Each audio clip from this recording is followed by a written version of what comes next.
We'll try it. But I'm not a very good talker when I was. Okay. Okay, are you got me on already? Yep. Oh boy. Now what do you want me to tell you? Well, you said they came over in 1910? 1910. Grandpa and Grandma Hackner. They were married. Grandpa's family all came over.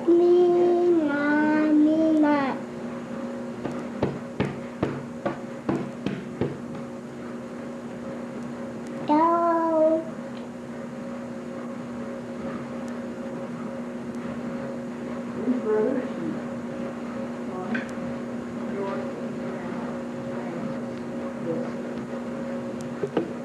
and there was three brothers and five sisters of his.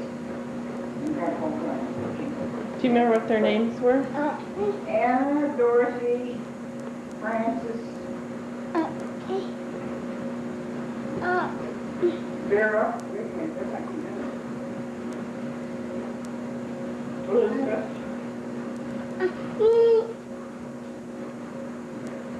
how many do I name? Francis, Elizabeth, Sarah. Anna, Dorothy. 5. And it was three boys. Ray and Clem were the brothers. And then my dad was John. That's all. Did I say Elizabeth?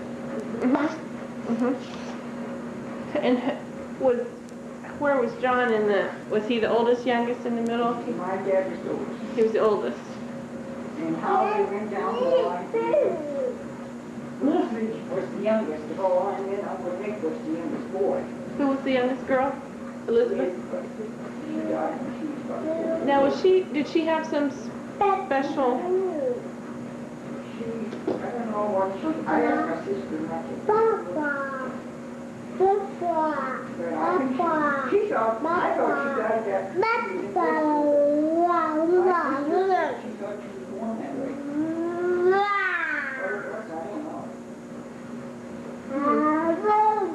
Did she die young, did you say?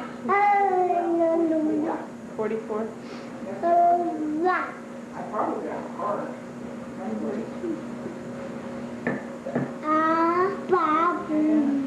And so so your parents, were they married? Where were they married? When they married? Where were they married? Over in Odessa. Oh, That's where they come from. And they were married when they came over here.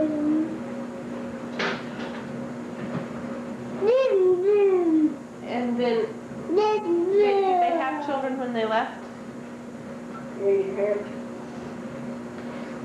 2 children, I think they got. They brought 2 children over with them? I Or? didn't get when they came over. Oh, they didn't.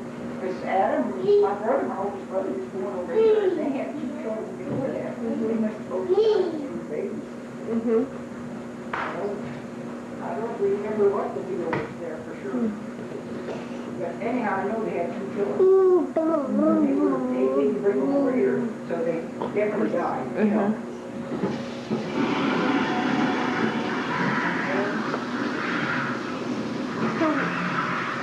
My mother had one brother, 5 sisters, and then my mom and dad. She never seen them again. One brother and 5 sisters? Yes. Now, what was her maiden name? Lang. Lang. The boy, I think, was Daniel. And I know she had a sister by the name of Shirley. But he died by the name of all the rest of them. I don't know. Did she ever talk about the experience of coming over? Like, Yeah, she was sick off. She died took, it was on the ocean 31 days, but on one ocean she said it was on 9 days, and the other ocean 30. She was 31 days together, so it had been 22 days in one, and 9 one day. And I know she said I was sick all the while. She's homesick a lot. What made him come over? Get away from colonies. Mm-hmm. Long thing I know of. And how come her family never came over? I just don't know if they didn't have the money or whole family, you know, maybe just didn't want to come here and never come. Mm-hmm. Didn't you say it was a long time before she even got a letter or anything from him, or? There was at one time, at first I think it probably is, but there was this, I remember her telling there was about a 10-year stretch where she never heard a thing from any of them. And then she used to have a picture set up in the corner of her bedroom, and that fell off, and she said, I bet your grandpa or grandma died, and sure enough, within 2 days she did, here, they passed away. Not, I don't know which one it was. But she talked about him a lot. How old was she when she came over? She must have been about 19. Come in, girl. Probably about 19. Because she died when she was 74. They came over in, or was it that might have been 1910 when they got married too. I don't. I was thinking that was the year they came over. Seems like that. I'm trying to remember. I think I have that written down.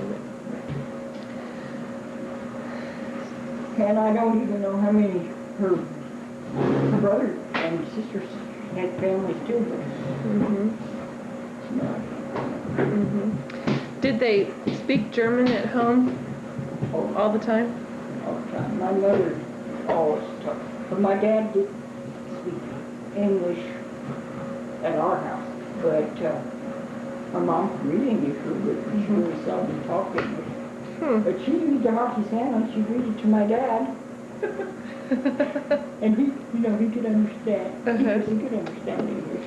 My mother would read it. But she had a German paper too that she would read to him that came out of Canada. That she would read all the time. But she didn't read out the hockey and she read better than I could. Now, did she want you guys to speak German at home? Mom didn't care too much, but my dad did. He wanted us to.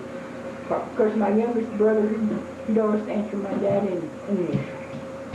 And he'd be upset with him. He said, no, you talk German. And John says, I can't.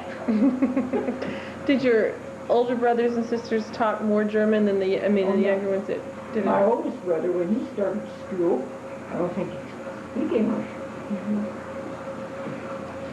But he only went 3 years, I think, or something like that. It wasn't very long. I know my dad only went to school 3 years. And my mother, I think, was something like that. I know my oldest brother, he didn't go to school very long.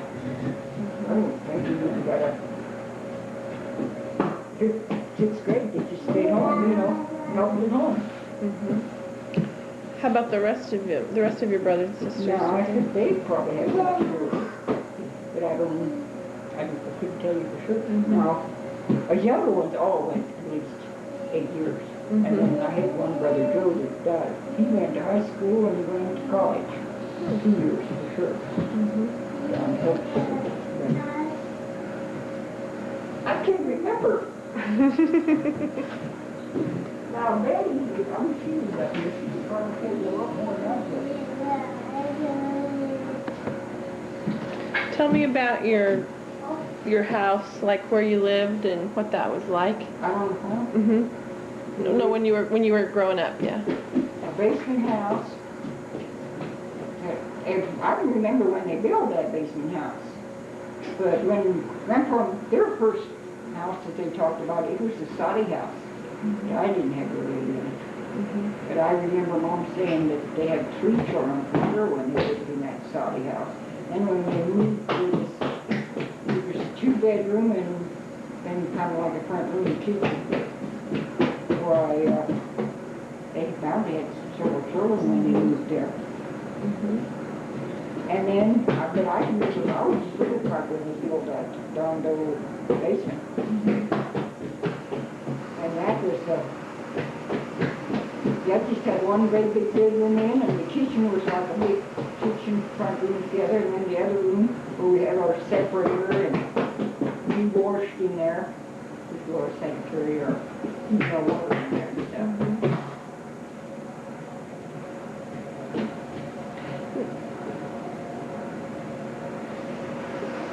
Did you say at one time something about sleeping in one, when you built them, when they went ahead and built the house? Did you sleep someplace, or the Well, kids? when, I don't remember after they had the basement, well, you know, we always ate down in the basement. Mm-hmm. And then at night then, we had 3 bedrooms in this old house right beside us. Mm-hmm. And Dad, Mom, and us girls would sleep up there, and the boys slept in this big bedroom down in the basement. That's where the boys slept, because we had 2 beds in there. Of course, 1 or 2 of my brothers were going there already.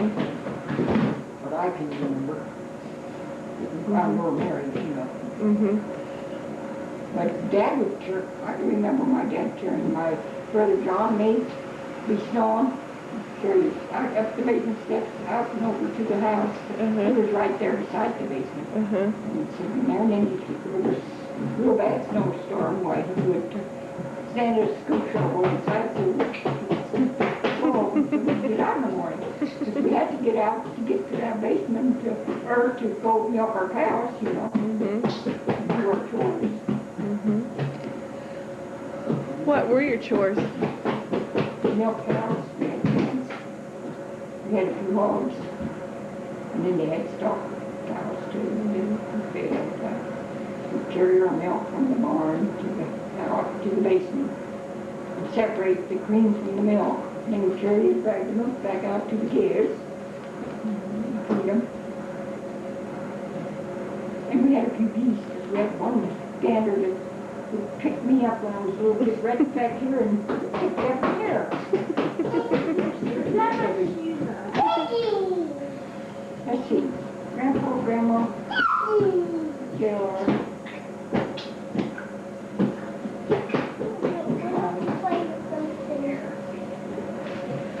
What other memories do you have of your mom and dad? Huh? What other memories do you have of your mom and dad? They always worked in the field, you know, they field work together. But early, we went to picnics and all, and in the summertime, you know, there was always a lot of church picnics, we'd go to them all the time. But, Was your dad a strong, disciplined? yes. But I think my mother really was more stronger. Only she wouldn't spank us, Dad, and she'd always say, you know what, you heard what Mom said. So we make sure we would give something for Dad. But even as you got older, and as they got older, they still spoke German. Yeah. That was still there. We talked German all the time. But my dad could talk English quite really. Now, was it enough other Germans around? I mean, enough There other were a lot of people. Germans. Yeah. So they. Not really north of Park where we lived, you know. There was a lot of non-Catholics, English speakers. Our neighbors, a lot of them were English speakers. But from Park on south, that's where all the German and Russian people, I think, must have moved to. They talked German all the time. We go to church the same place where we did at Park. And where'd you go to church? Park. What was the name of the church? What's the name of the church in Park? Sacred Heart. Sacred Heart. Where Stephanie goes. She went to bedroom. Ask Mom. What bedroom? What bedroom? You have a drink? Yeah. We had our weddings. Our brother and sisters, whenever they got married, they'd be married usually in the church, but we'd have the dinners right there in our house. And they weren't usually in the summer, were they? Like they are now, or Yeah. were they? Yeah. One of my sisters, I can remember, she got married in June. It didn't seem like it. But I can remember when my oldest brother got married, it was in January, and it was windy and dusty. That was a dust storm year. He got married in. Well, I was 6 years old, so and I was born in 31, so that probably was about 37. It was very dusty, I'll never forget that. They had their wedding dance Popsy, there was a hole up in the top of the bank at that time. All tore down. What's the location of the farm that you were raised on? Where, if you had to tell someone where it was, what would We 6 miles south and 4 east of Popsy. And just not even a quarter mile. Is there anything there now? Yeah, that's where my brother Ray lives. Oh, okay. He built a new house on the top of the basement. Were you ever out there? You were too. Once. You were no, it's 6 miles south, 4 east. Right around the corner. Go just a little bit of a ways from the going where we are. That's where I was raised. How big was the house? When I was 10, there was a basement. Oh, so it, okay. A basement in the house and the house beside. Now, the house is four-room house. The basement was one big bedroom, and they had the boys all set in that. And then there's one long room where we ate and done the cooking. And then this other long room where we separated our milk and done our washing together. How often did you do laundry then? Once, usually on Mondays. On Monday? Yeah, did the girls do the laundry and the boys were out? We had to work in the field, too. You had to work in the field? So y'all shared jobs? I don't think my brother did. No, my oldest brother did probably. But he always helped my mom. She always would talk about that. But he was her right hand. The other boy? Can't remember. Down with him. Oh, but no, my brother Ray, and Joe, and Jenny and I stayed out there for a year. And then she moved down. Jenny worked in Oakley, and so did I. And the two boys stayed out on the farm until they coaxed us to come back out there and cook for them at harvest time. And we went back out there during harvest. But your parents had moved to town already? And John was in town with my mom and dad. Why'd you guys want to stay out there, just to keep things going out on the farm? Mom and Dad told us to. Well, we didn't want to stay, the two girls. How old were you at that? I was,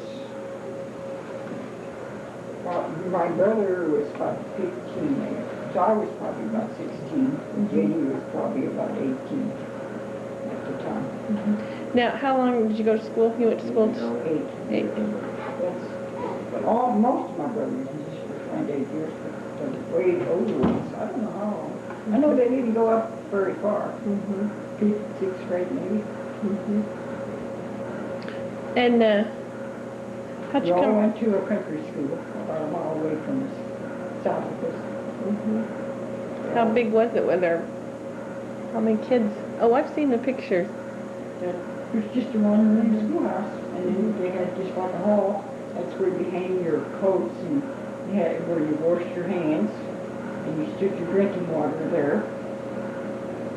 And they had, when I went to school, we had a oil stove. Maybe when my older brothers and sisters, they might have had coal or wood, I don't know. When I went, it was oil. The teacher would start to stove up every morning. What's the age difference between you and your sister Jenny? I'll be 70 in 24th. She'll be 73 the 17th of September. And you guys lived in Oakley for a while, just the two of you? You worked there. We were both in the cafe together. And then after Dad and I got married, it was 4 years before she got married. She was up there all the time. Someplace. How'd you meet Grandpa?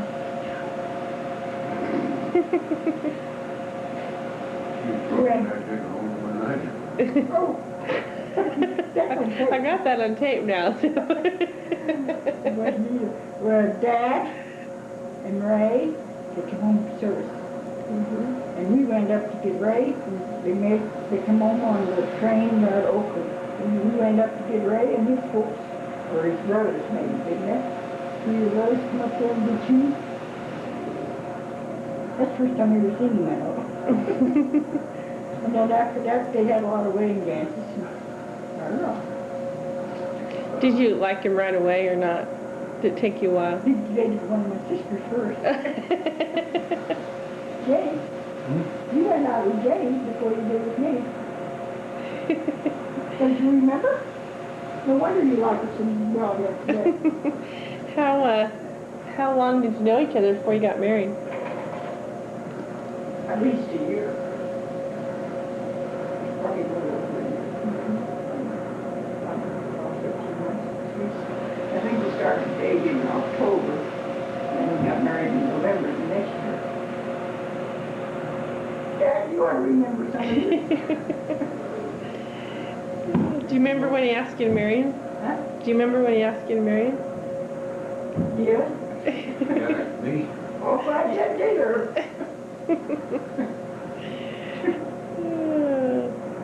Did he get down on his knees and ask you? No. You just know. Gosh.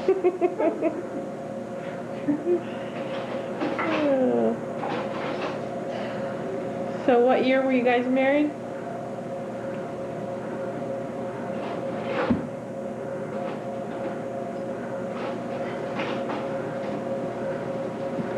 $40, $45, $40, $49. It'll be 52 in November. Long time to get up on me.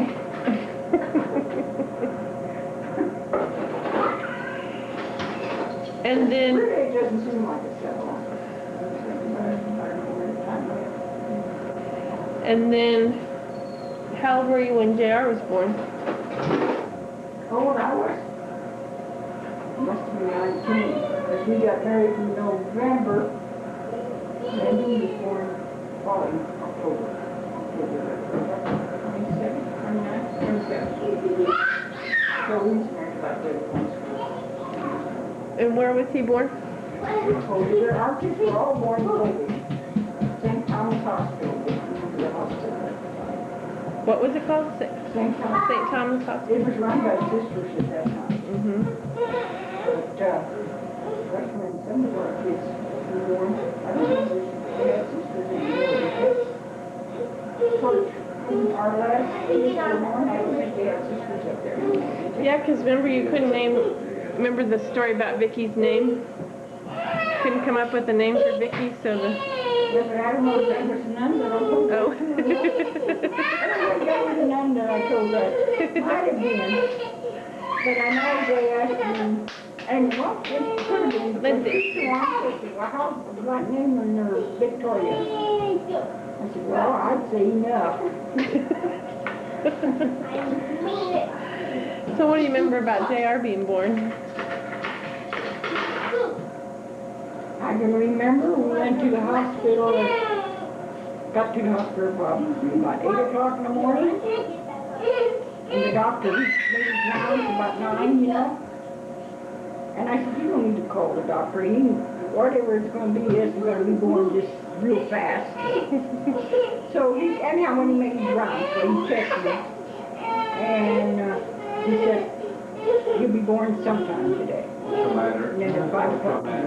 Is that trouble? Do you remember what he weighed? Was he a big baby? I think around 7 pounds, I think. Yeah. And then how many years later, Ann came along? A year and 4 days. A year and 4 days.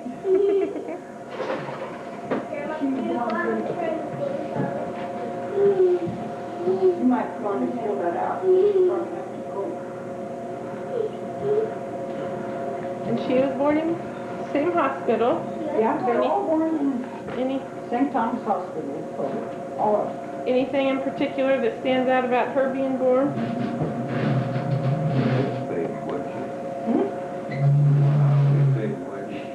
Halloween, maybe? About 6 pounds or something. Yep, she's a Halloween. She born on Halloween? 31st of October.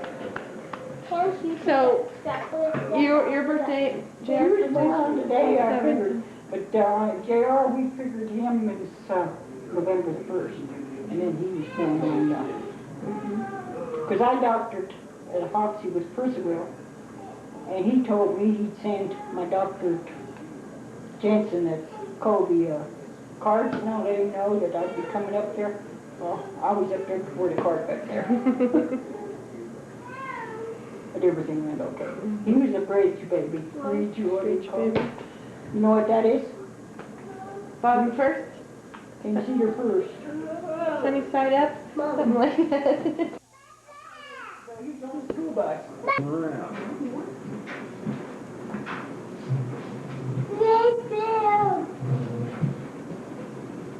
No, who's after Ann? Donna, okay, how many years between them? She was born February 24th, does that tell you anything? What year was it? Fred was 56. I mean 54. Then I met was 56, so when was... When was he born? Fred was vastly older than Ben. 50, and Ann was born in 51. So she probably was 53. I want to get my book in there, we can see. You got my book. Yeah, I've got your book, that's right. I do. And Well, I have to look at that, because I can't remember. you raised all those kids in the same house, right? You lived there when you got married and... Yeah, well, we had 6 kids when we had 2 bedrooms and a kitchen and a 4-room house, of course. And we finally got our basement. Didn't have a bathroom. My goodness. Well, get your head out of there. Not the first time you'll tell him that, I'm sure. Quit. He was stuck all right. So, when did you get a We got a washing? water, You got, cold running water when Ben was little. Hot water, we finally got a hot water heater when we had March. At 72 cents when we got the hot water. And our bathroom we got in just a little bit March. Hot water now, put in 59 now. Huh? 59 now. Oh, that's in March.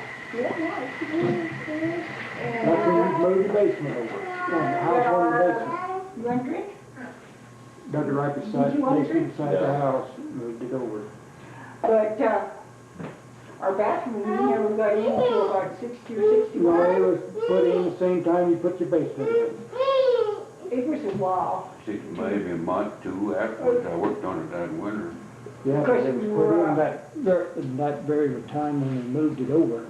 Margie was a little kid and Ann had her one fever when we got our bathroom in. Remember? That was 59, that's when the, Indian was 60. I'd say it was 60 or 61. That's when we got electricity down there, when you got water, cold water in the house. We got electricity when we had, That's when the high line come in. Donna Mae was born in February, we got electricity in September. Yeah, you had electricity when we moved the house over. I know that, but I said, we didn't have running cold water. She said cold water. We didn't have that in the house until we got electricity, and they got electric pump. We carried it in. Yes, but we didn't have Ben then. We got Well, we could electricity. have. We got electricity when Donna Mae. She was our number 3. And that's when she was born in February and we got electricity in September. So then when we had cold water, we done had Ben. That's when we finally put cold water, because we didn't have no hot water. how did you get your water before you had running water. We had a windmill right there by the house. Put it from the hose, hosed it in, you know, for to wash. And Carried dry, it, or carried it, moving. 99% of the time. And then where'd you do your I think laundry? you pooped your pants, kiddo. Oh, bet it did. That's something pretty loud. Got that on too, You want to drink? So and when did you get a washing machine? We had a She got it to Asia. right away when Married. we got married, but that was a gas. We had to start it up. Can you hold it? Square tag square If you, top Maytag. I wish you guys we had it. if you pumped enough, but you might have got to start, you might not. The motor, I was getting worn out today and I didn't put a whole washing machine in. I still got it too. But, You want me to my get doggy first, You still got that Maytag? my first automatic machine water motor? machine I got when we had children already. We wasn't with the dawn. Because we had our No. switches were in our legs, you know, every time, and it wasn't, the leg wasn't shut. You know, the switches were right there. When the water would splash, you know, like splash on them switches, and you could figure every time you washed, well, you burn up a switch. So I pushed it in the corner and pulled my conventional back out. And then when did we get our other automatic? That first automatic, I didn't use it too much because the first you switches on it. She went through so many washing machines, she still got a square tag pink one on it. Yeah, but a double top would Do give you you realize how many years we've been married? 50-some, I guess.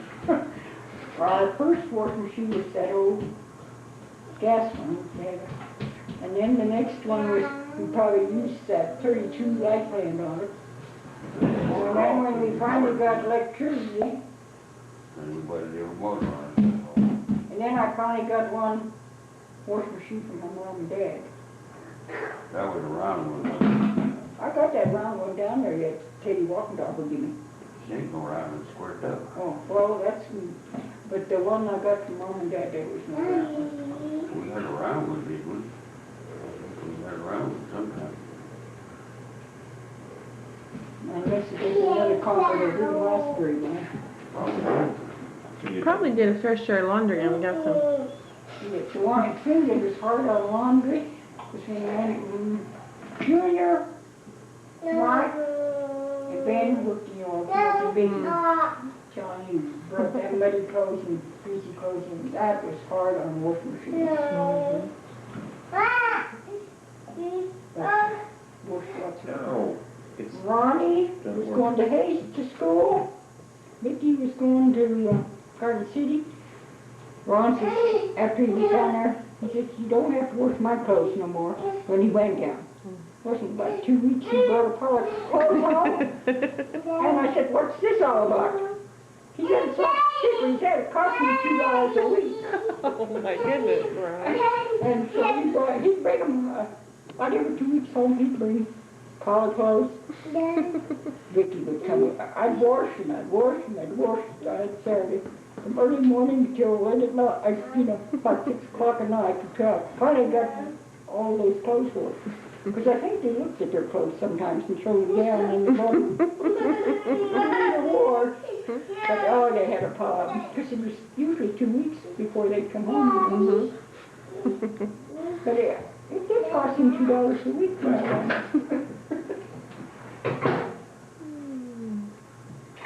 Oh, well.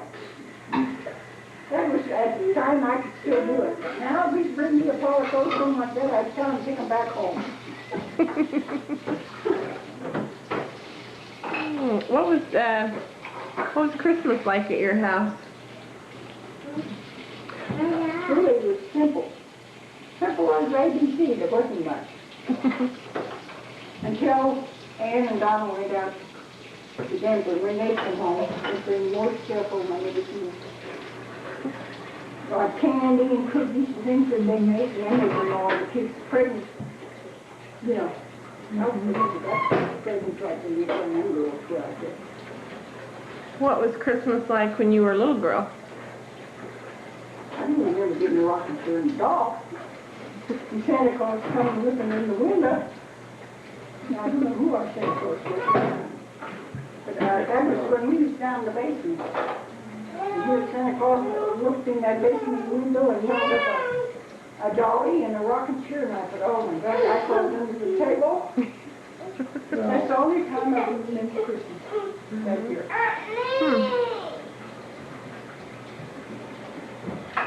That mama came How is church different now than it was when you were growing up? We went a lot more than we do now. Latin. Yeah, it was Latin, and then we'd go to 8 o'clock mass, we'd bring our lunch along, we'd have to go to 10 o'clock mass, we wouldn't get home till noon. We went to 2 masses on Sundays, didn't you, a lot of times? We did that. And then we always had, at Christmas time, we always had midnight mass. And one time I was supposed to I sat by the stove, it was in this 4-room house. I was supposed to sit there and wake the rest of them up, you know, and it was time to read. And I went to sleep, and before I heard it was 11:30. And I woke up, we went real fast until we got into church that year. Oh, it was all mad at me. I said, well, I went to sleep.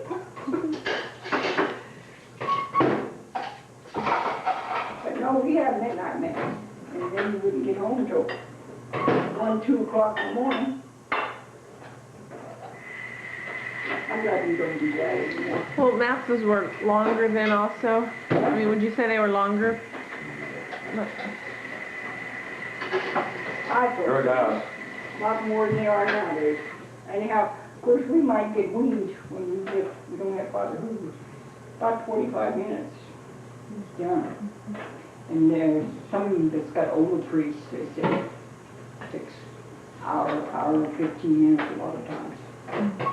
But usually 45 minutes to an hour, we're out of there.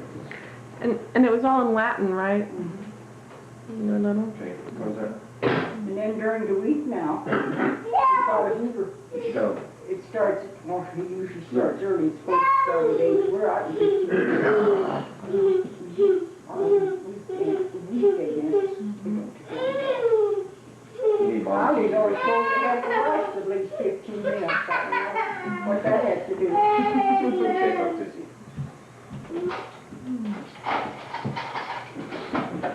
But we do have 4 masses during the week here. Yes. On Mondays, on Wednesdays, Thursday evenings at 7, and Friday mornings at 7. And we still have 1 weekend mass, it's either on Saturday night or Sunday morning. But it's Saturday night, 7:30 this night.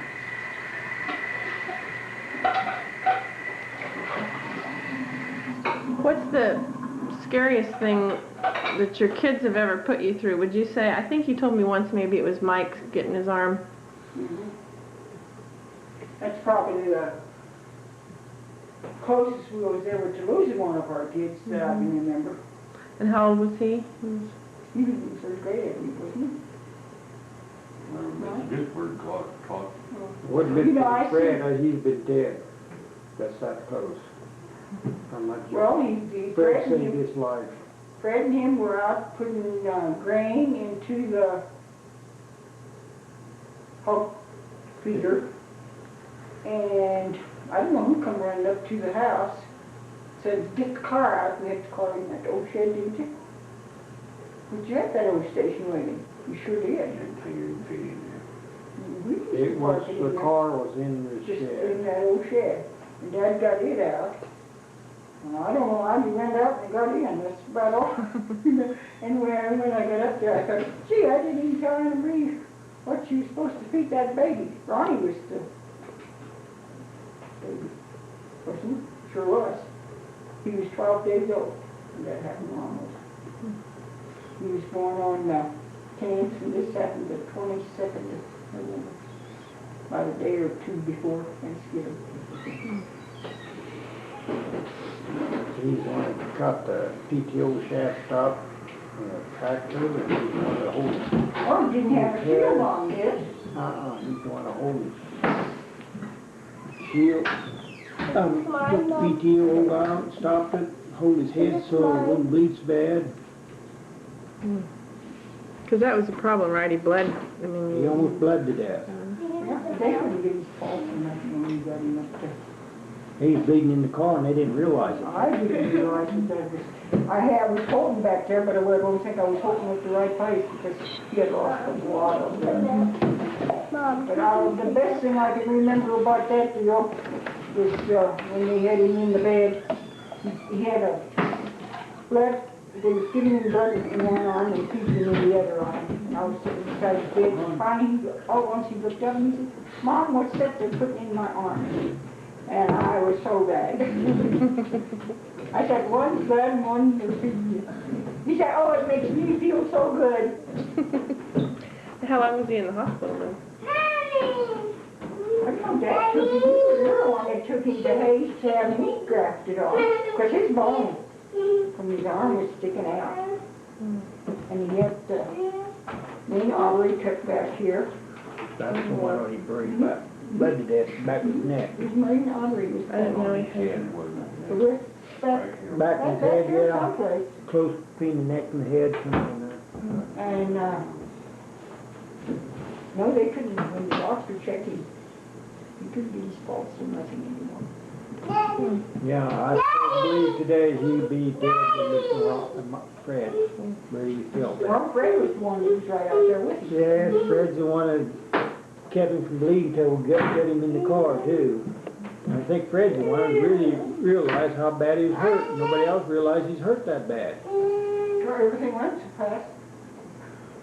Nobody realized he's hurt that bad. See, I was supposed to carry him up to the car. Well, he was a holding him, and Fred told me, "You get the car back here. We can't carry him." That's how bad, he knew how bad he's hurt.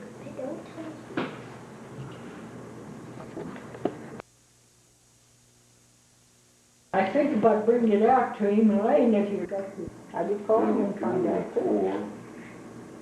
And I gotta go up there Tuesday anyhow. I could take that darn bottle along. Take one tablet, take on empty stomach. You get my cardiac, or pro-cardiac, and it said take on a food. Do it. Let me see this. This one says take on empty stomach. Ain't no wonder I'm having trouble. I'll take this, because I'm going up Tuesday. Because I have to go up there Tuesday. They call it driving, that's these patients' advisory. But I could pick this whole bottle up and show him. And tell him, what do you say now it's doing to you? Makes me dizzy out there. And, Well, I do can't you walk feel, straight sometimes. do you feel nauseated or anything? What's that? Like you're going to throw up or anything like that? Look, I Just feel dizzy. now. And this is the one we definitely, it's serving, I'll just take this bottle up. Boy, it says on the empty stomach. Oh, this is the one we sent, we took the, we Cause took. they all three say you may cause drowsiness. Oh, these are different. They're like about 2 weeks ago. Oh, shoot. Fell hard. Said he had a heart attack. Said lucky he was in Wichita. When I told him I was on procardia, he said, yeah, them some expensive I know her name pills. is Zimmerman, but what's her first name? Leanne. I don't know. That's what's coming up in. It says her name on there. Right here? Right here. But she goes by the doctor. I'll bet you that old doctor, I'll go Leanne back to Zimmerman him is about her that. name. I'll ask her about it. I Ask would her have about to that. give her all the prescriptions. You know, I had her write them down what she was getting.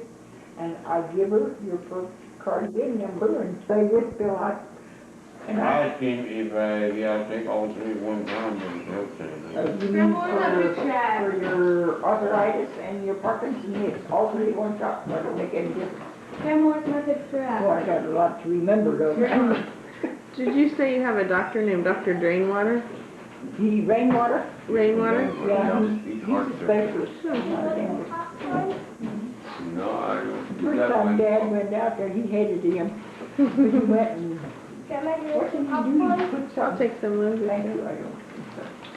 But he went and he took. You know, you run a sometimes straight through your veins. He said he Oh, was Dad did wrong. not want him to do that. He said, put me under. You're gonna do that, put me under. And when he came out, he says to me, Anna, he says, this is the first guy that I've ever wanted me to put me under so bad like Alfred did. He just kept saying, put me under. Did he still after they did it? Was that the? He didn't want you to do it. 6 or 8 hours. 6 hours, He or- was in sandbags. But he just got one of the folk got up in him.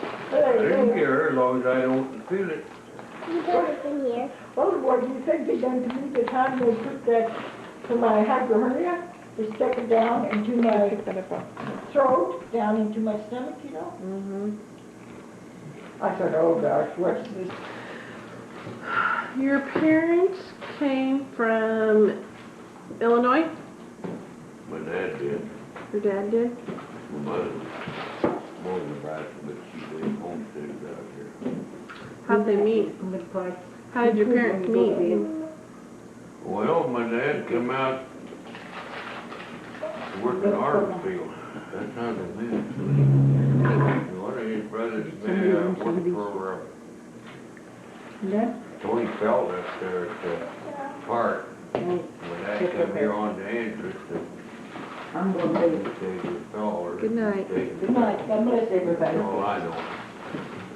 So he came to work and he met your mom? Arbor. Hmm. And I think it was his brother Tony. And he stayed, but then he come back after he went back and got married. He come back here and he stayed a year or so. I think he went back there. So your dad's the only Albers from that family in Illinois The one that came around here. around here. And there was, you did go through the cemetery. Mm-hmm. Well, there's a lot of Albers. Mm-hmm. My dad changed his name, middle initials to G's. There was no, there was a lot of John Albers. John G. No, they're not related to us at all. Hmm. And how many brothers and sisters did your dad have? I think I've got it written down I somewhere. don't know if I can tell you that. Are there any of them that stand out in your mind that you remember? Well, George, Tony, and Ben, that's, and then one of them got killed in World War I. Garrett was his name. I think that's all he had. As far as I remember, he only had 2 sisters. That was Francis and Mary. Yeah, that was her name. And so where did you grow up? Me? Mm-hmm. Probably came to that place 6 miles north of Andrews. Mm-hmm. Of course, the house changed, but the grandary's still there. That's about all. Mm-hmm. And you're are you the youngest or you're number 3 or 4? He was alive? Yeah, it's a lie. He was alive. I have to look at I can't remember, they got the names of the graves out there, the cemetery, some of them. Well, like me and Arnold was older than some of them. Was is Ernest older than you? Was he older than you? You were, He was older. I think he was 78 when he died. Was 77 or 1 on it. I'd have to look it up. and what kind of house did you live in? Describe the farm. 2-story house, that's all. How many? You got pictures of that probably. Yeah, I think you do. Well, it was built on before the last, the original when they first built the house, they just a long old 2-story house this way. But then they built on, they went to the west and put a whole basement there. And that's where you lived your whole life? And then, and how long did you go to school? 7 years. And then, Two grades in 1 year. oh, did, Yeah, that's from fourth grade to the fifth. They put me that way. and then after 8th grade you went to work? No, I think the war started out about that time. She didn't have the bus routes, they had a haul, they had a drive. Oh, they went to school there, and Dick was dead. I think a while before the war, but boy, the minute the war was on, they was rationed, gas was rationed, and like Eddie Dickman and them, they didn't go through education either. So I started out in the Army, but I never did go, so. You never did go where? High school, get high school, try. So how old were you when you joined the Army? I drafted at 18, I didn't join. And what year was that? 44 when I went in, And got out in 46. what's the first thing you did What? when you were drafted? What was the first thing that they sent you to California, or what? No, they sent me down to Texas. Lindsay, turn that on basic training, 13 weeks of basic training, and then I went to California and on overseas. So you were in from, I'll get ready for the bed. okay, just a minute. So where was the first place you went overseas?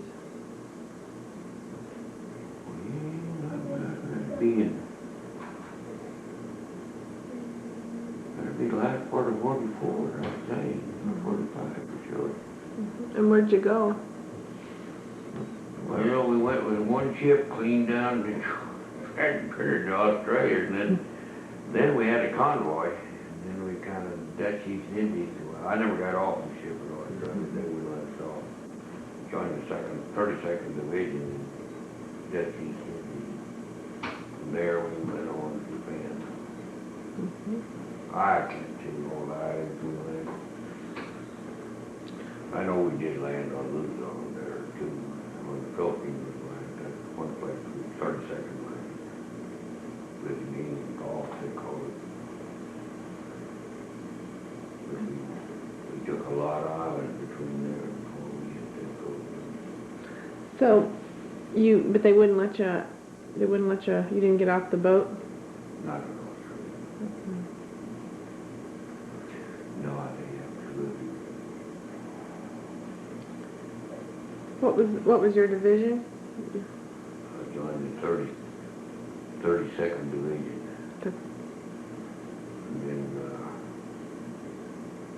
I was still there in Japan for, I suppose about 6 months. And then they decided they didn't need that division over there. So they sent it home on paper and kept all the men. They transferred. They moved in different outfits. And I was there all in Japan for probably 2 or 3 weeks. Then they had what they call a Secret Service man there, a CID man. I was supposed to guard him. We went all over. He didn't carry no card.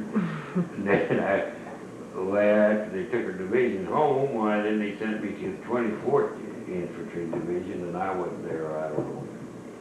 I died a week, then the MPs called me. 519, so that's where I did start that. 519. MPs died. So I talked to you in Yokohama, took tobacco with the station died.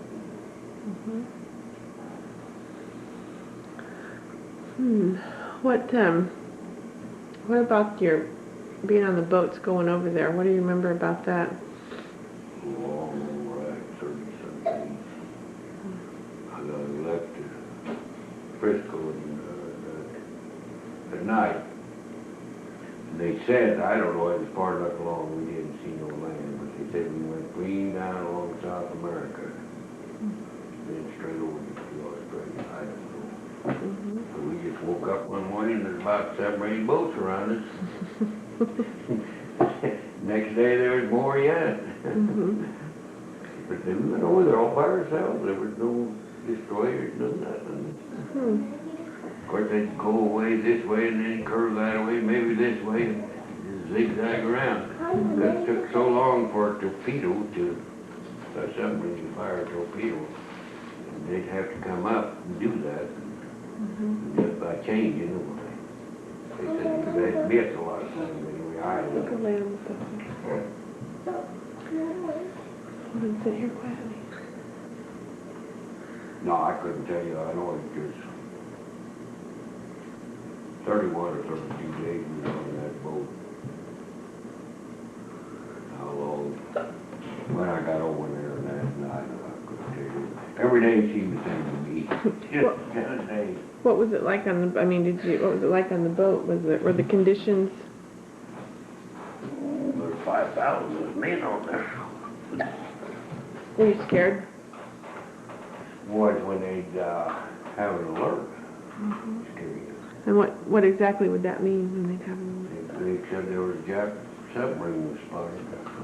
And so what would you do then? They'd, the Navy, the guys, Navy men, they would close all doors. You just stayed where you was at. If you was on the deck, you stayed. If you down in the hold, you stayed. Now there was 5,000 listeners. And then besides all the jeeps and stuff they had stored down below. No, you couldn't. In daytime, you couldn't walk on the deck with men and stuff.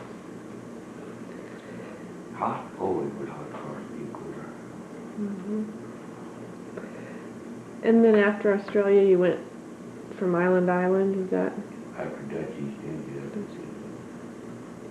No, I seen Australia. I know it's a pretty nice country, but I couldn't even tell you the names of the town.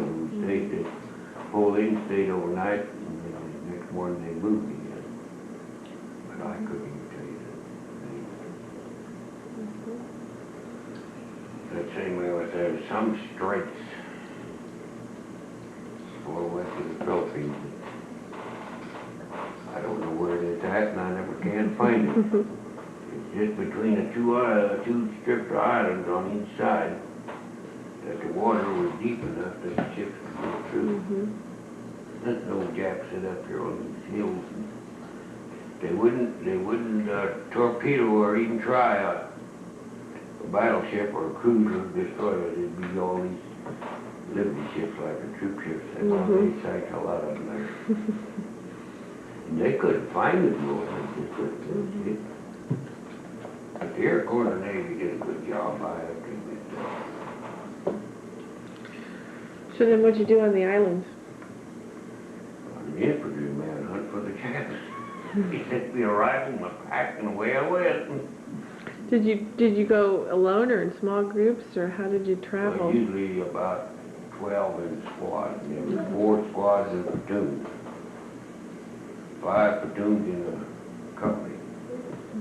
There was 4 companies in a battalion. That's where they went. So what was your battalion?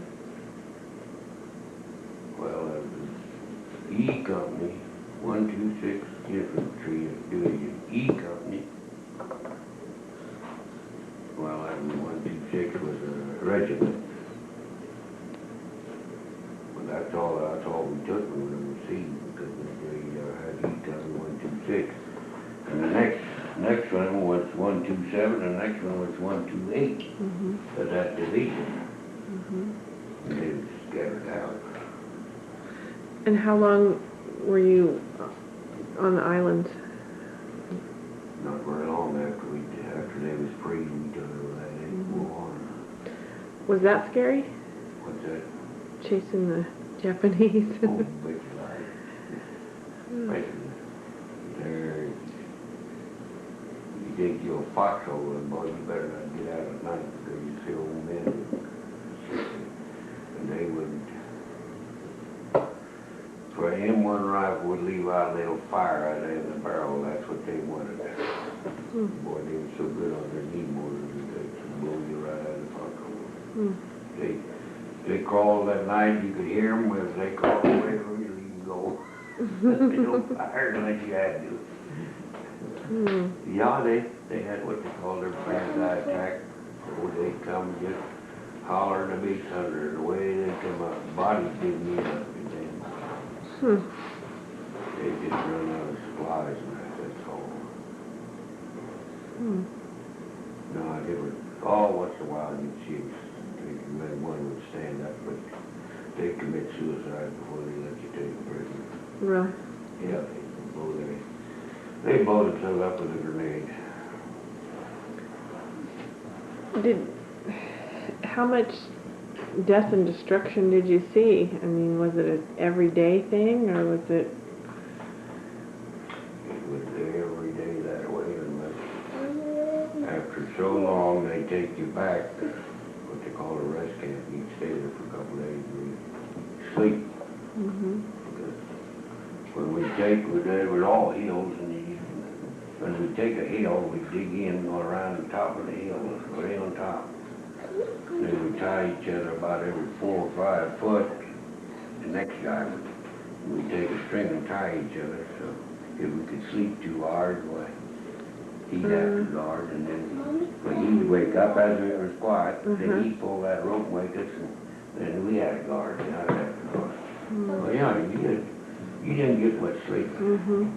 Plus you were. That's why they barely could. They'd give you a rest area, take you back. How often? I mean, like every 2 weeks or so, or was it a? That just depends upon. Well, we just sometimes. Well, the first time we was up on the front line 30 days before we got there. Then it might be 2 weeks. And so would you say it was a month or 2 before you went to Japan, or how long? Longer than that. Longer than that, you were.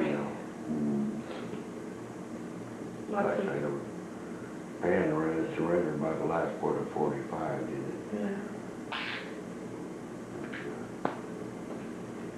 I suppose we was around one of the first ones on the island. That was Japan, but then we were going through the other island, boy, I mean, stay, I don't know. What about civilians on the island? We just left them alone. Mhm. Now, the Dutch East Indians, they was nice to us. And some of the Filipinos was, but we just left them alone.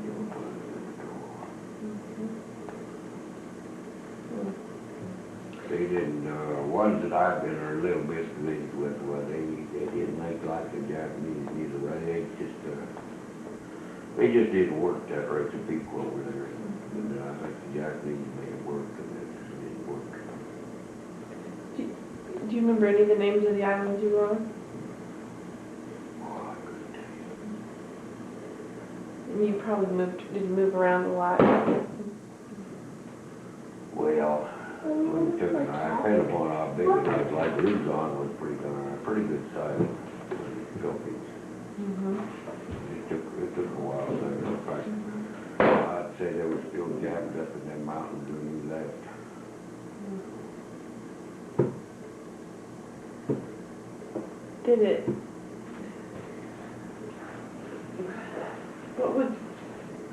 Do you remember the first time you had to see a Japanese, the first time you were confronted with life or death?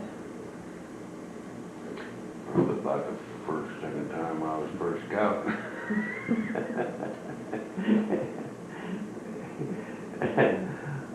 I'll tell you this, that's one thing they said. When I went into basic training, have a buddy, and then get over your homesickness. Well, we at Camp Waller in Texas, that's where I took a basic. I was in the first barracks, the mess hall was here, and then they had 2 more barracks in that company. And boy, at night, cooks and that, they had their wives there in downtown, and they'd come. You and you would get out there and help clean up so they could get downtown soon. About the second night of that, I had all of that I left. And then, about 3 nights later, I happened to run across the old boy who slept right inside of me. He was, Almond was his name, Dennis. He was from North Dakota. He's a little shorter redhead guy, 18 years old. He said, I went downtown. I went and wrote a letter. They had what they call a PX and a little room to write a letter. I don't know, I was the only one in there when I looked up. He was sitting there writing too. We got to be buddies now, I mean to tell you. We went overseas together. We wasn't close no more, but we was on the same ship. And I was in the first squad of E Company. And he was in the first platoon, he was in the third. He got killed the first night we was up there. So I just made up my mind right then I was going to have nobody. I had a lot of friends, and I never. But we were just as close as brothers, really. We did, I don't know, every time what we was together. And what was his name? Dennis? Ahmed, Danny. I got where our address yet where he's North Dakota, and I just couldn't write. He was supposed to be good. The next morning when it happened after this Monza attack, they had us out there trying to look for remains of him. And for some reason, our company commander, the captain, somebody asked him his name, and he said it. And I looked at him and after asked him. He said, yeah. I guess he could see it on me. He just said, why did you know him? And I said, yeah. And Buddy said, you go back to your hole. He went walk with me till we went down the pump. He had Armstrong was named then at that time, that guy. Go back and help look for some more remains. They said there was nothing. What's a bonsai attack? They come from all over just hollering and screaming and everything. Shooting. They usually come from 8 in the morning to 10 at night. The 8 at night, till 10, and then it'd be real quiet for an hour or two. And then me or look out, they'd come again. Boy, that's right. It makes the old helmet stand up. You hear them. And what would you do when you hear them? Would you just get up and start shooting? And, No, no? we just sat loose unless they come within a couple feet of us. Then they'd let them have it. But the snipers, they're the ones that they crawl up at night in these trees and tie themselves. They usually pick up 2 or 3 guys off the morning before. We could find them in the trees like that. I know. It wasn't funny over there, that's for sure. I remember you talking once about your keeping your feet dry. Was that? I think I've read that before too. That was the biggest. Well, if it rained, there it just poured. The jungle, that's what I call it. That's all it was. The jungle. You know, I kind of have to bail the water out of your pocket and drown. So did you have to dry your socks out every night, or how did you keep your feet dry? If you had time, you put them out in the sun. If you had time in the afternoon or something. We didn't just go out every day, maybe every other day we'd have to go out and push again and see where they was at, go a little further, or go to the next hill. I know that Marie sent you a lot of pictures and stuff. Did you wrote back and forth to your family quite a bit? Try to run back home because we couldn't keep them unless we wanted to burn them right there. They wouldn't let us keep them. We burned our letters right away.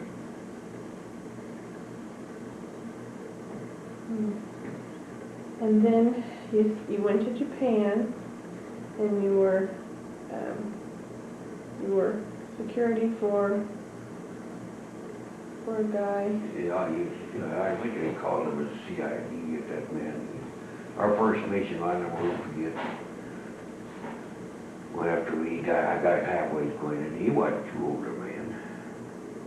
Sometimes he'd carry a gun, sometimes he wouldn't, and that was my job, protecting him. One of the first missions we had was they shot down B-29 over there. They killed the pilot, and it was our job to find that pilot remains.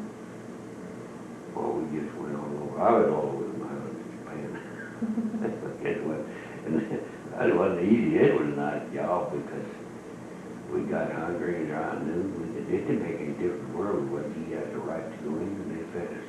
Hmm. And, What was his name, do you remember? I never kept track of that. Mm-hmm.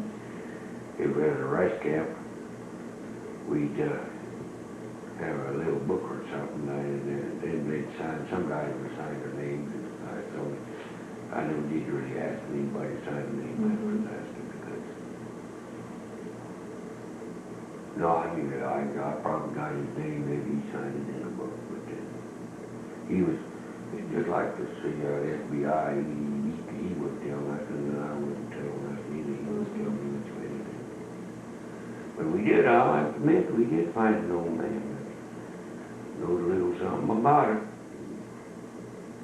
But we couldn't get him to say anything. About the pilot and... All he wanted to do was kill him. Why do you want you to kill him? That's the way they was born and raised. Diver Lamper. No, that's what. Just different race of people, that's all I got to say. And how long were you with this guy?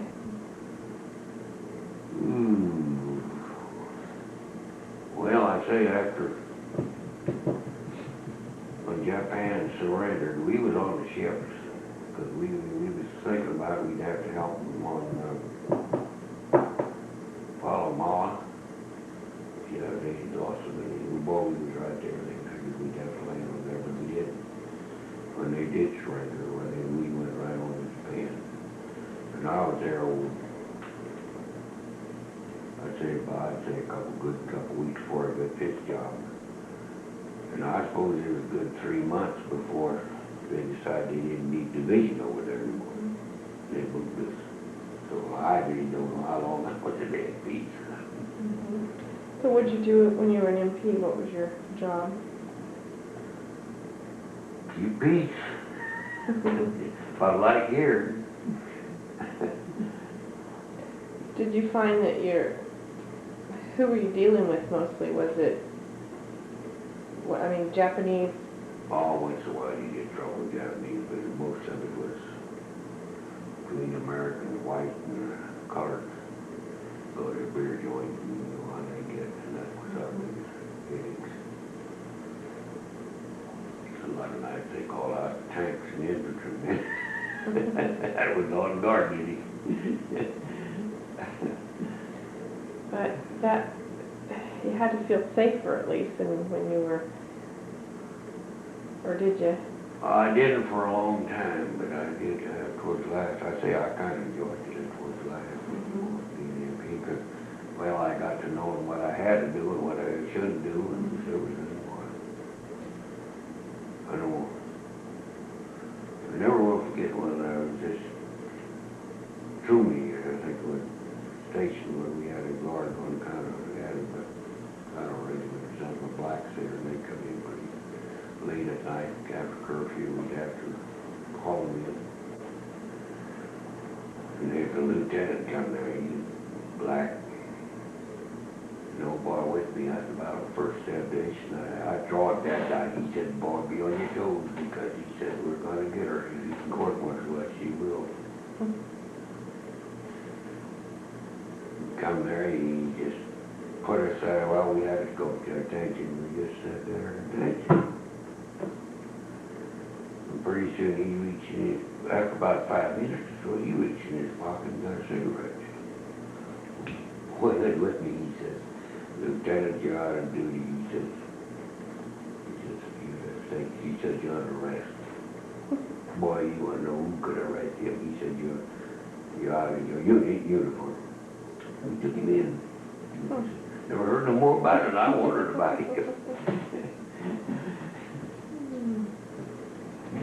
I wondered about him, but we never heard no more. I suppose he kind of got broke. You could, I say, you just having things, you could just, if they doesn't unbutton it just for a minute, you could get them. Just for a little nothing. So what was your rank exactly? PFC, that's the fact. I never did want to go. Wasn't about to take a rank out there different. What would that have meant if you'd have taken a rank? You would have had to, you'd had to. You'd have to have so many men under you. You go on. And I was about to tell no man to go. Of course, if you was older, you'd have to take over until they got new replacements in. And then you could give her up then.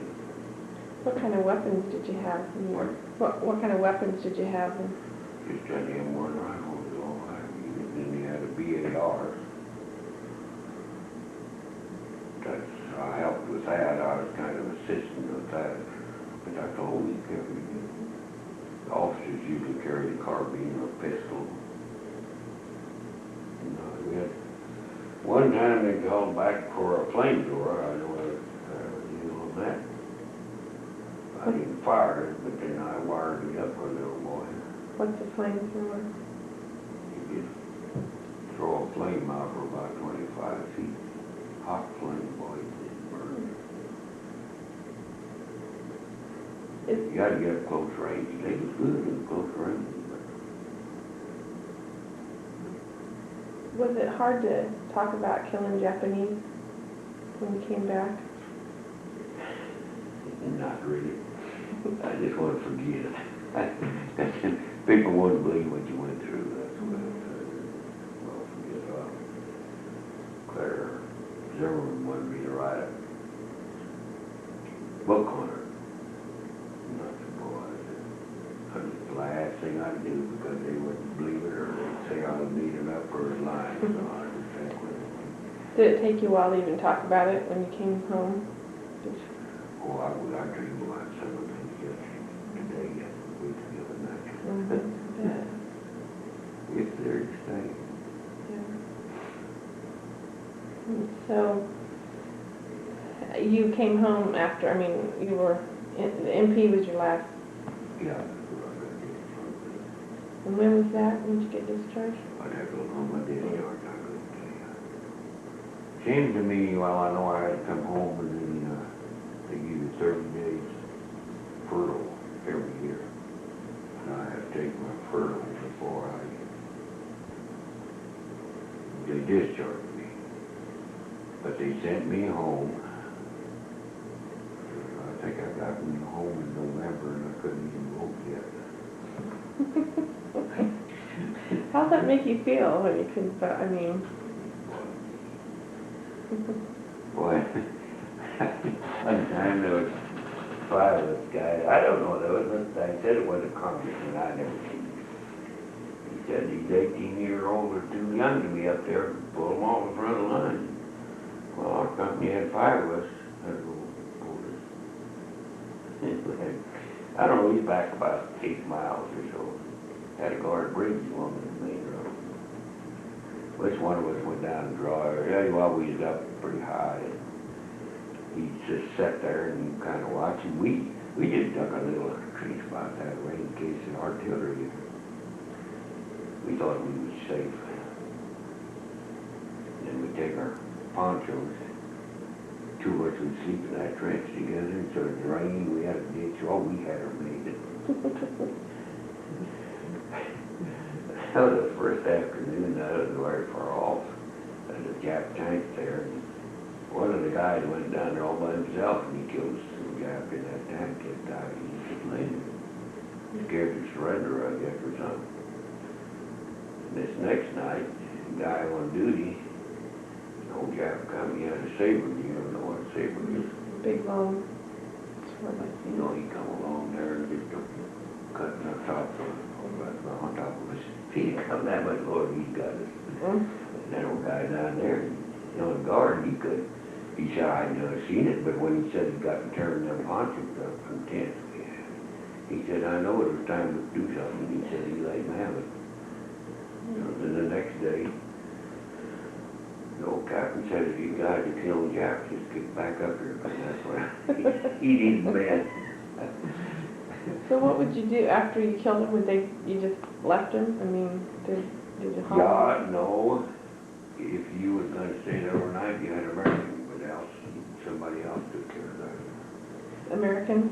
Yeah, yeah, you can have big hot dogs on old bird. But they had a lot of natives, like they call it supply trains. We was up there on this hill. Well, along about middle afternoon, they'd get a bunch of filthy would come in and they'd guard them. And they'd go this path up this hill. Well, they brought us our water and our sea rations and ammunition and stuff. A lot of times they didn't get through. But they carried the wounded back down and they took care of them to do a lot of that work, hard work. Oh, yeah. What about landmines? Were there anything like that that you had to? Not too many. We had a lot of booby traps in there, but not landmines. What, Just what, a jungle fighting. what kind of booby traps did you? Oh, we had little, what's called these little mines. Put a string out here. And see, everything, you couldn't walk over here. You just had a powder little trail. And that's where we set them up on. You had to set them off. You set 2 or 3 of them every night before it got dark. You know when they went off, they were pretty close. No, we didn't have too many mines that I know of there. I can't imagine what it would be like to. Same with tanks, they were too rough, we didn't have no tanks. Where laying golf, we went from there to on the edge of Manila. That's where we fueled up. We didn't take them a lot, but well, we could go so 40, 50 miles a day there. Them tanks, you know, well, they clean everything up. Get in the jungle, you just had hand-to-hand combat. That's all it was.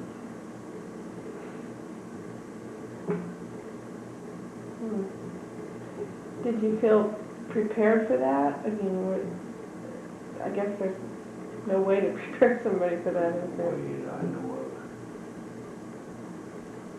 All I know is when they put you out at the first scout, I hate all the first scout. Everybody got his turn. What did that mean exactly to you? You'd be the first one going back of the enemy lines. Someone in the middle or each side, and then they'd bring up the rear, and it didn't make any difference. How often would you have to do that? Depending upon how many times we got out. If I took first squad today, I'd probably be over on the left side or the right side or the rear or us in the middle. There was a couple in the middle. Oh, that's what we call it, diamond formation. I always hated to be that first one. Really, the first one was probably safer outside of the booby trap. It was the safest one because they let him go through. Why would they let him go through? Because they knew there'd be more coming that they could get. They could get it. So a typical day would be you get up and you just start charging through the jungle. I mean, You just move real slow, look at every tree, every leaf. How we move slow. We might not. It might take, if we had between this hill and that hill, I call them, they was kind of halfway, like, oh, we like to put hills there. That's about it, but they had trees. It might take us a week to get over there. Well, we took our time. And anything they could see, we always had the Air Corps were out. Anything they could pick up, they would, but it was too many trees, they couldn't see them.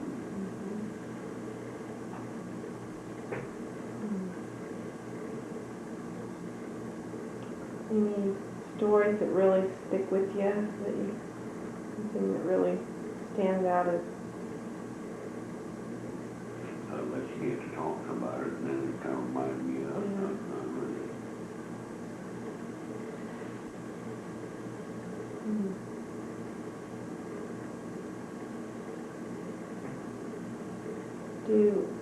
How did people treat when you came back?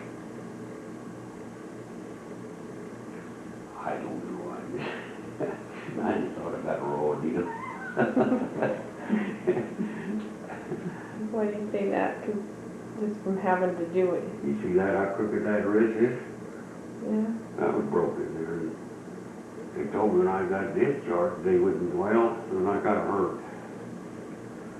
I bet it was too late for me to, what's the train, that wagon train was going down, it was called wagon train, it was going down, I had to stay over that night. Then it got cut off for 2 days, we didn't get no hell, no supplies or nothing. By the time they did get a train up there, the thing would have was you have to kind of stretch it out. I could set the shoot with one hand and got it hold it like that, laying over there. I never did get down. And they said to me, hey, take care of me, they won't even look at it today. Oh. It's supposed to be down on the record. Oh. No, I thought it was a raw deal. Did you have, Especially the infantrymen, there were too many of them that got a raw deal. did you have any other injuries? Not really, I had a few scratches that went prosperous. But I had malaria for quite a while. But it hadn't bothered me again for a while. Did they have, how did they treat your malaria out there? Did they just, It makes you take some Adderall every day. and did you still have to keep fighting? Oh, yeah. You'd have to fight unless you had 104 fever. Then they let you stay back out and you went on. But that was the biggest trouble there. You just get so hot and sweat that it will run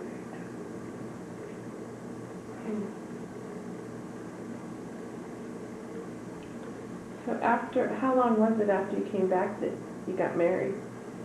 I guess you came back in 47. Actually got married in 549.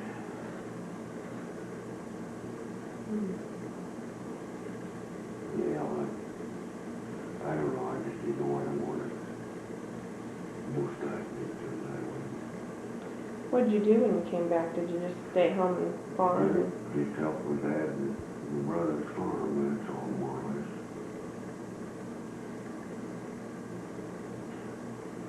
I said I was, first winter I was home by,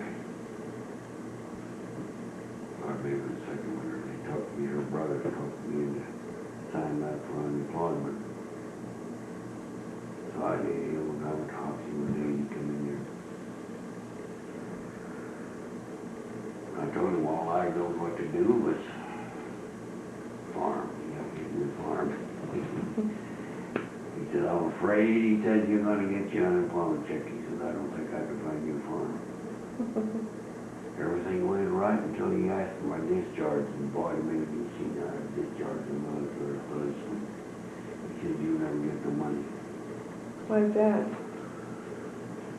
He wanted me to take a state trooper job at Goodland. He said, oh, I was on a Monday or Tuesday when I seen him in Hoxie. He said, on Thursday you'll be working. He said, without taking examination or nothing. They already had Hoxie looking for a marshal then.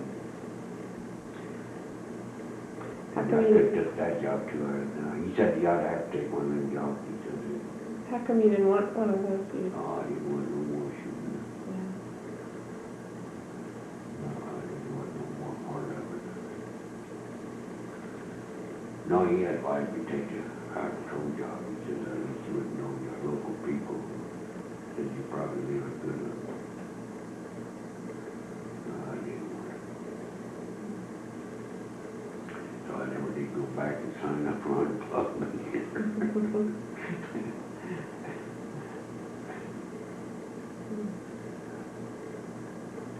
No, we just started fooling around. Well, I guess that first winter I was home. Arnold and me tried to start feeding hogs and pay hogs. Was it hard getting used to a normal life after 2 years of, what was the hardest thing about coming back? I don't know, after you, it just wasn't normal. You was homesick or something, and you just didn't like it here no more. But the longer you stayed, the more you went clean. That's the way it seemed to me. I don't know, it wasn't normal. About a week or 10 days, I was about ready to go back. Go back where? Go back. So, There. Hmm. Just because that was a routine that you knew? I like it. Well, out in this country at that time, there wasn't nothing here, you might say. After the war, nobody had no entertainment. Wasn't no entertainment during the war. Everything was rationed. How much did you know when you were enlisted? How much did you know about all the political stuff that was going on? Nothing. Nothing. They did announce it when Roosevelt was dying. They did announce that. No one ever. How'd you guys feel about Roosevelt? I don't know what you do with it. We never did have time to talk about it. But I like old Truman for a while. I was just glad he dropped that atomic bomb or I can't be here. Probably shouldn't say it, but he saved a lot of American lives, that's for sure. So where were you when they dropped the bomb? You were. Probably on this ship by Iwo Jima, or on some of them getting ready to move around. But you didn't have anything to do with Iwo Jima. I was through it a long time. What? 32nd was right by, Hmm. you know. Yeah, that one Red Cross building standing all by itself, that was, the Red Cross took that for us. We went up there all the time. That's where the 32nd was, and then after, well, I think I would get going through, I don't know, how come I was going to detail or something, whether you're seeing it or not, but I know I've been through Hiroshima when I was with this other guy. After the. Yeah, after they moved out of the What was that like? Same thing, everything blowing up, melted. No. So were there still people around? I mean. You couldn't tell that. You wouldn't think they lost a life over there. They were so thick populated. They had to do something. Because they could leave out there, leave old tins or anything they could find.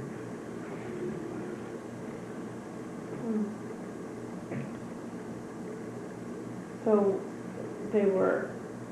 Where were people? I mean, how were they living after the? Had they? Oh, they used their building things, their houses, and that was made of paper more or less. They weren't really no wood. Bamboo, paper. Boy, they collected every piece of steel they could. And how did they treat you? Well, that ain't much they could do. Yeah. I don't think.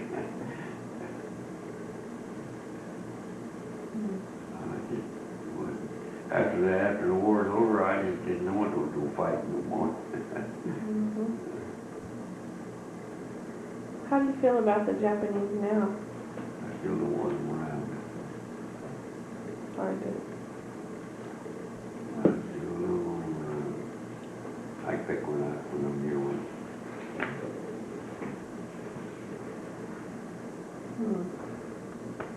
And all that and read down Denver when she first went out there.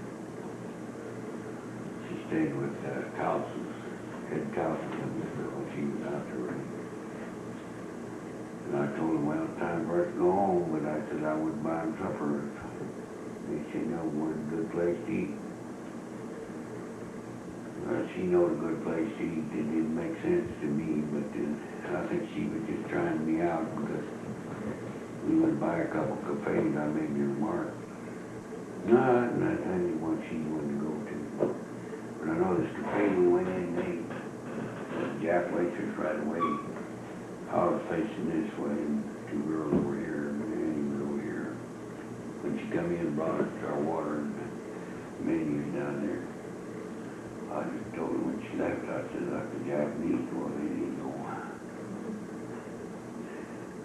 She come back and took the orders, why. When she left, I just said, thank you in Japanese. But I let her go far enough till she was gone. Because this girl told me, she said that old woman just stopped in the dead in the tracks. Looked all around, walked about 2 feet further, and she stopped again, looked all around, and she come back and looked at me. She let me know that she knows where it come from. How much Japanese did you learn? Not too much, just enough to get by.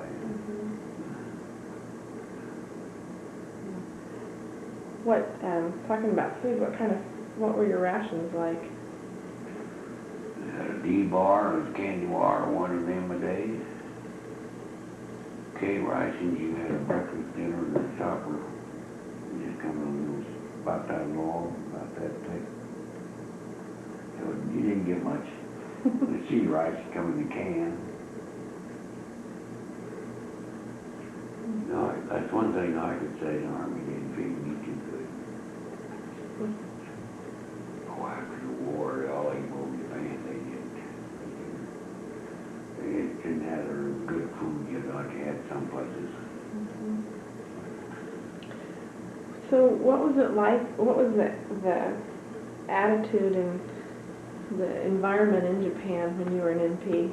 I mean, towards the Japanese. Yeah. As long as they left us alone, we left them alone. We just don't mind their own business. But if we didn't see whether it was something what they did, we didn't think they should be doing, we let them know when they left. No, they pretty well surrendered for good when we surrendered. Communication that I think was pretty poor, but some places anyway. But the longer you was there, the stricter they got too. We couldn't even say nothing no more towards the last.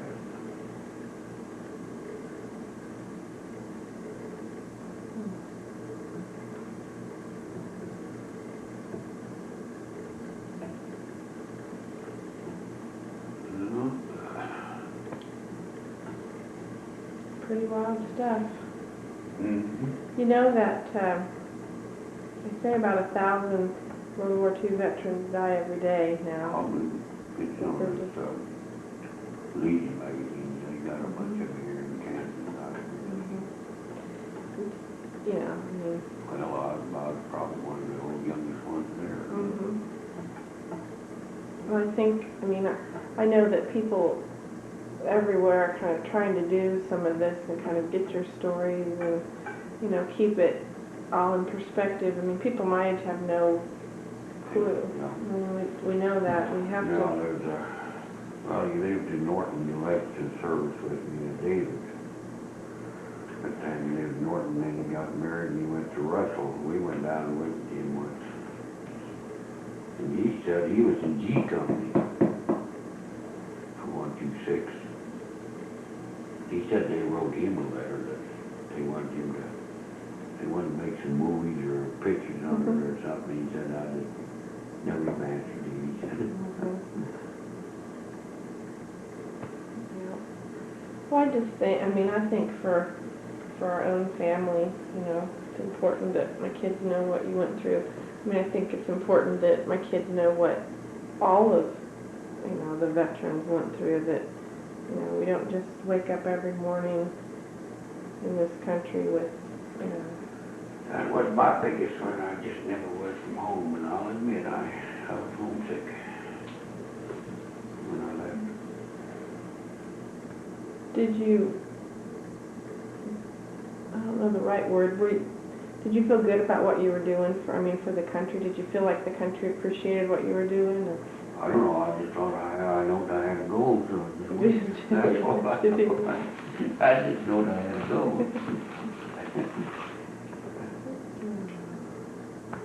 This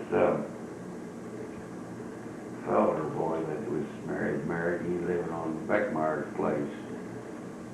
There were 2 brothers, Lee and Tony. We helped the neighbors' sheets thrash. And he was out there paying. They give me an easy job because all I had to do was run the tractor and they would throw these bundles on the sled. And this old Lee Beckmeyer, he was a big, I both big men, they could just about pick up a whole shock of barley and just throw it on there. I don't know, I did something about it, the idea went too far or something. He said, they're going to sleep, and I said, no, that's about hell. I said, when he said that to me, I said, I should just walk home to town if I can make it there and get me a beer or two and then go on home if I can make it that far. He wanted to know why, and I said, well, tomorrow. I said, next day, I said, it was 2 days I had to go to service. He couldn't believe it. Well, he told my dad, George Sheets, and he said, if that boy comes back the next day, he said, I'll run him home with pitchfork. He didn't want me back. He said, if that was me, he said, I would go right now into that with it. Was it kind of, I mean, was it kind of a doomed feeling going? I mean, not knowing, I mean, the chances of survival, how did you feel about that? Young guy about, well, he was on alert, we couldn't leave the barracks. Old Ray's cousin got killed or whatever by a sniper in the pan. Died in Luzon, I think, or someplace. And we just, well, we know it, we just have to put up with it, we never really talked about it.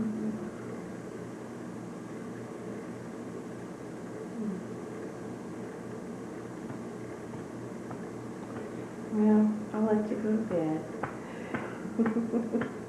I'm sure I'll have some other questions, but Well, you didn't hear half, yeah, as far as that goes. I'm sure I haven't. And I wouldn't mind sitting down and talking again sometime if you don't mind. I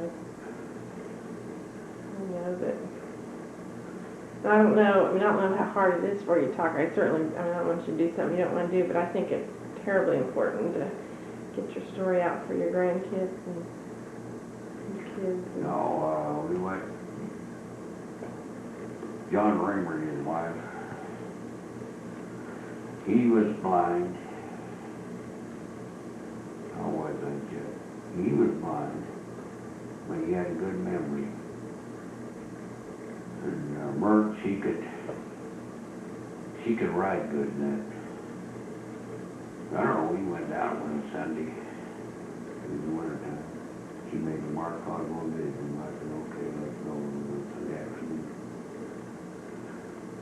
And they made a tape. He could tell you the first people that come there to Kansas, the fires when the railroad come through and everything, and she wrote it down, and they put that on tape, they played that on it for us. Oh, really? Yeah. And that was when the man first landed on the moon. Uh-huh. They got that on there too. Well, that made me get out and think. Uh-huh. Well, them people was pretty old then. Of course, I guess I'm getting the same way, so.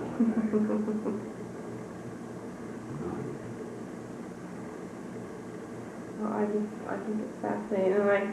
And I got online on the internet, just to see, I'm not even know enough about the war sometimes to know what questions to ask, that's the bad thing about it too. I mean, we're so far removed from it that we don't even have a sense of what we ought to know, I think. Well, I worry, I don't think you got too many infantrymen around. Mm-mm. I don't think They so. just got picked off and got killed.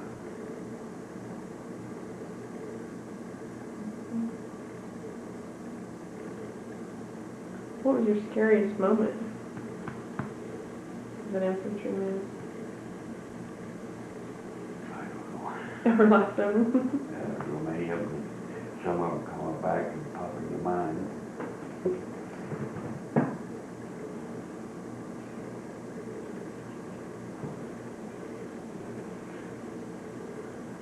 I don't know, one of the first times I ever handled dynamite was to blow up a Japanese artillery piece. A what? Artillery piece, we had this TNT, it's just like dynamite, wrapped up. And then they had a primer part, and you had to test that. Because the climate would change every hour over there. So you know just exactly how long that'd take to get to that, to set that off. Boy, they had it loaded and everything, they told me to go put her in there. I went, the chamber was open on that thing, and I slammed it shut, and I got in the back of a big rock, and it seemed like I sat there for 5 minutes, but I know I didn't. Boy, that really shifted around. Being that close to it. Anytime the artillery shell or something come off, boy, he was close to it, shifted around.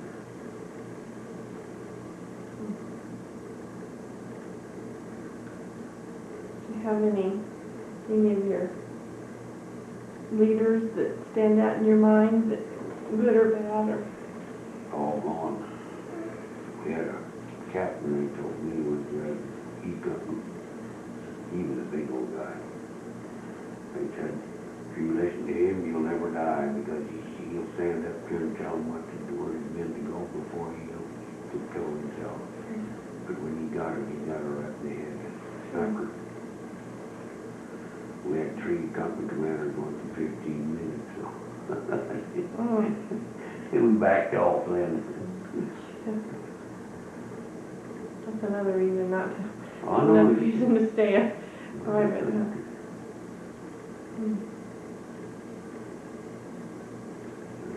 Some officers are good, and some of them thought they could pull their rank. But they didn't pull their rank up there for long.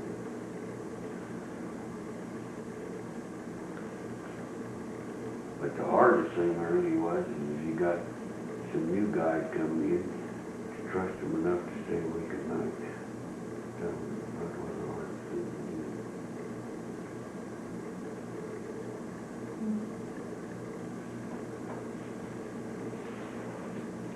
do. Did you ever have any, I read every once in a while about just some real temporary kind of ceasefire things. Did you ever remember anything like, ever heard about anything like that? I'll tell you what, I'm surprised they surrendered like they did. You'd get them surrounded, there's no way they could get out. They'd get blown themselves to pieces.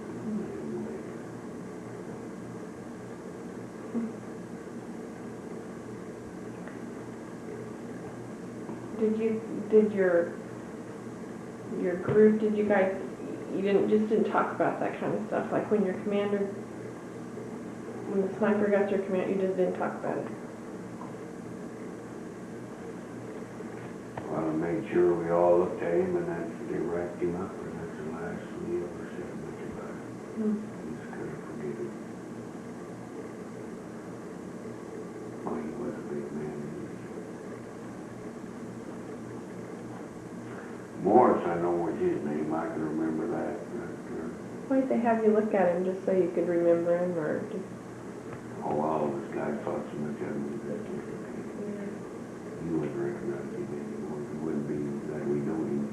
Close and everywhere. And what was he doing just when he got shot? He was just... Yeah, I think he was actually, he was dug into our foxholes for that night. Apparently. He was in his foxhole, but apparently we didn't get a hold of some gap up there in the tree, and they picked him out. And just fired in. Now, as soon as they shot him, did you find the guy in the It usually tree? takes about 2 shots for him before we can find him. You know, you can see the smoke in that tent out. No, they usually pick off a couple men that they know they'd done for when they just set untie themselves in the tree. But they had more men over there, and they didn't worry about a manpower. So that was like a suicidal mission. I mean, they would go sit in the tree, and they knew that... Yeah, most of them tied themselves up there in the tree because if they would fall asleep or something. And so did you guys just open fire on him once you realized where he was? First guy that seen him, we like that. Oh, we spared our ammunition over there. We didn't just fire nothing.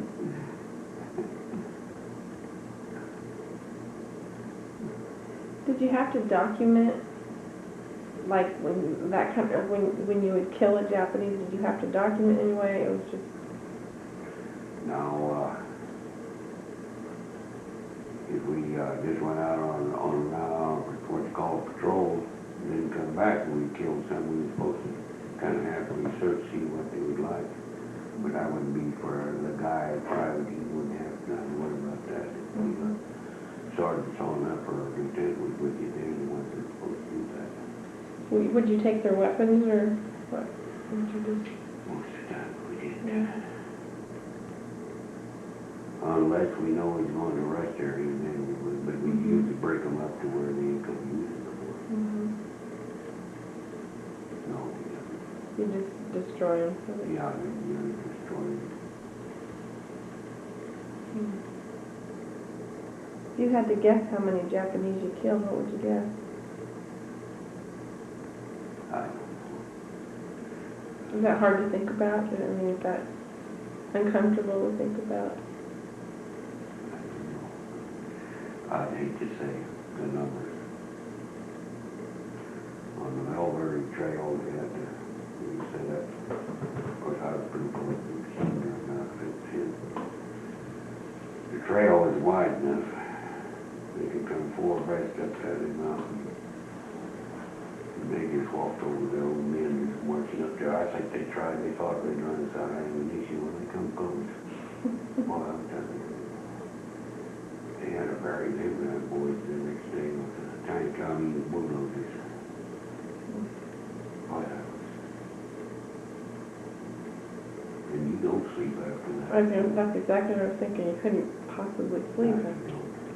You couldn't relax. You couldn't.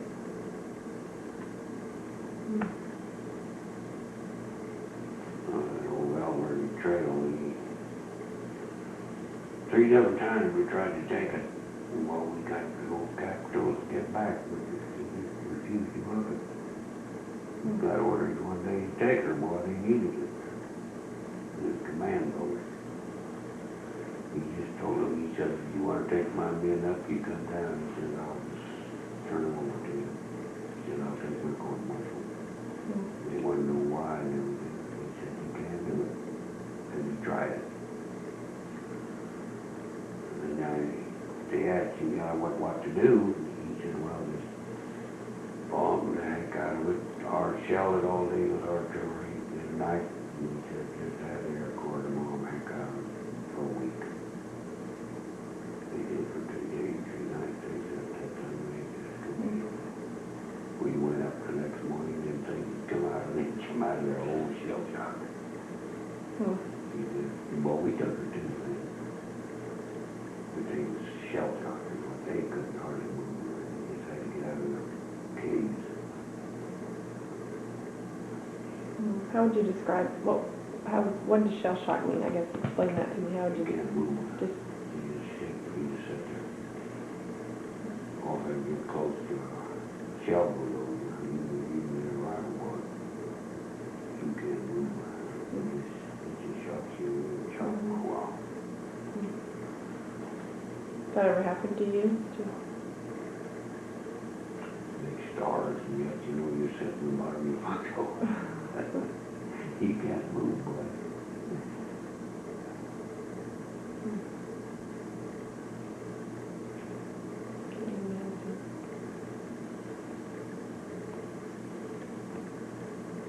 No, we had pretty good weapons compared to what they had, I thought. I think they were trained a little better than we were.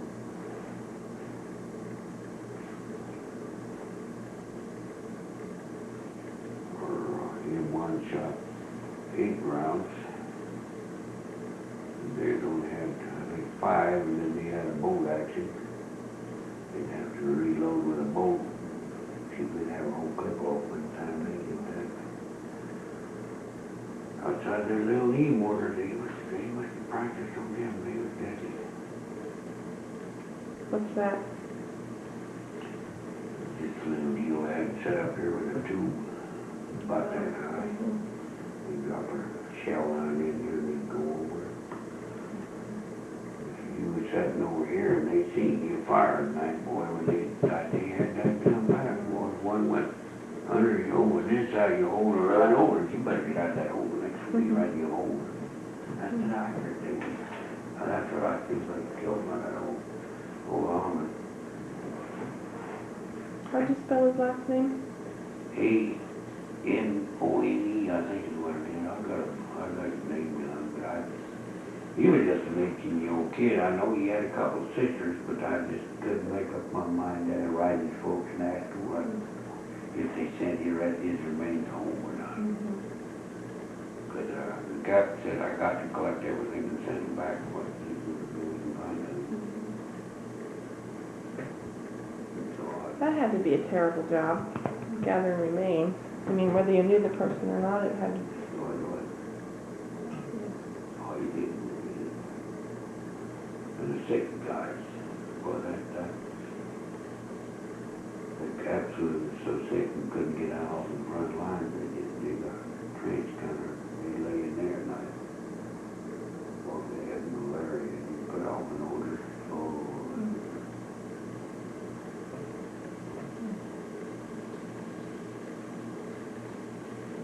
Well, didn't they slow things down for you, the real sick guys? I mean, or did they? They went back to the They country. took them off and then.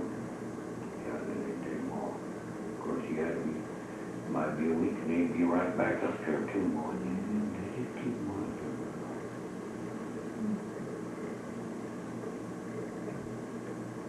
But you never got sick enough to be taken. Oh, she, but Not taken out take then. me back. Oh, I think that all of that. If that old supply train was open that night when I had this hand wrist hurt. Now the doctor, some doctor took a picture of it out here, and they said it was broke. They can't figure out yesterday how it was broke, so I don't know either. But our medic, he just put a stick around it and wrapped it up. Well, after a couple of days, I got worse. The medics didn't have a great deal of training either, did they? They were just.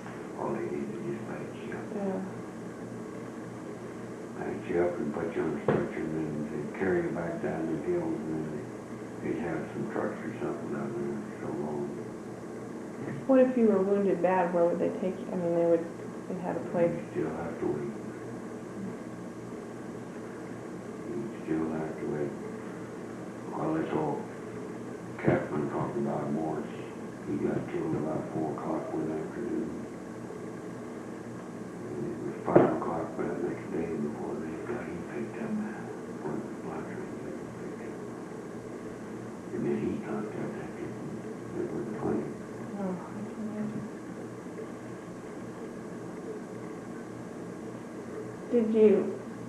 Did you tend to lose people one at a time? I mean, was it more like that, or were there bigger kind of battles where you would lose multiple people, or was there just all of that? Well, we never lost too many because we was looking for it and we spread out. If they opened up on us with a machine gun or something, we pretty well know. When we moved up, we know where we was going to go. We had high enough a little trench or hole or something we could get under. But there was a guy, Ernie Hall, I don't remember, he got hurt too. We was out one day, he had a can of these sea rations, pork and beans on his back. We had a full pack on our backs because we was moving up. The machine gun opened up on us and he shot him back. This little old lady shot him back, and then beans was running down his back. He could feel it. Well, it wasn't funny at the time. We all thought he was hurt, and he said, "Boy, I can feel the blood running." Oh, and it was his beans. It wasn't his bean, pork and beans. He had to laugh himself out of it over, but then he didn't get hurt. He didn't get no rashes, that's all that one day.